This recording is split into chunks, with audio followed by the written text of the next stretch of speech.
Hey everyone, lean back and grab a coffee. We need to talk about the car that is either going to change the physics forever or be the greatest prank in automotive history. Elon Musk just doubled down on the Tesla Roadster, claiming a 0 to 60 in under 1 second, and I kid you not, hovering capabilities. When I hear sub 1 second, my brain immediately goes to the friction coefficient of rubber.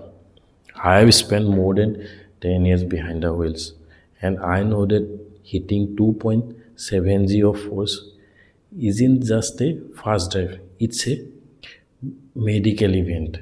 Today we are doing the math that Tesla isn't putting in the browser.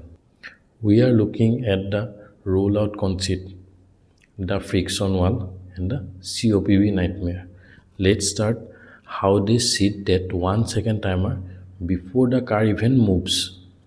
Here is the first thing you need to know that Tesla uses a drag racing conceit called subtracting the first foot of rollout. In the real world, 0 to 60 means from a dead stop. But when they claim these insane times, they often start the clock after the car had already moved about a foot. When you do the math, that sub 1 second claim is actually 6 mph to 60 mph sprint. It sounds small, but in physics, the first 10% of the movement is the hardest. Without that hazard, street tires simply cannot find the grip to move a 2-ton car that fast without thrusters. Standard tires have physical limit. Even the best Michelin pilot sports can only pull about 1.1 or 1.2 Gs of force before the rubber literally turns to liquid. To hit 60 in under a second, you need 2.7 Gs of acceleration. That friction coefficient doesn't exist on road regal rubber. This is why you need coal gas thrusters. Tesla plan to use high pressure air thrusters hidden behind the license plate. It's a brilliant engineering hack to bypass the tire limit.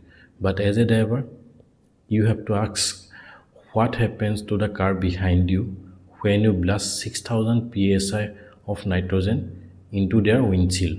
To feed those thrusters, you need a composite overwrapped pressure vessel, that is COPV, basically a high-tech scuba tank stored at 6000 psi. Tesla is reportedly removing the back seat to feed this tank. You are trading a car's practicality for a 1 second party trick. And here is the real world kicker. Filling that tank to get a 6000 psi onboard electric compressor would take between 2.5 hours to 4 hours. Imagine waiting 4 hours for a single 1 second burst of speed. It's like having a supercar that only has one bullet in the chamber. Elon even hinted that it could fly or hover for about 7 minutes if the battery is full. But between noise ordinance and the FAA, the rocket powered street car is a regulatory nightmare. The Roadster will be an incredible 2 second car, but the SpaceX package feels more like a marketing masterpiece than a street reality. What do you think? Is this a James Bond fantasy or the future of driving? Drop a comment below. I'm curious if anyone would actually trade their back seat for a rocket booster. If you want the truth behind the 2026 car market, hit the subscribe button. Thank you.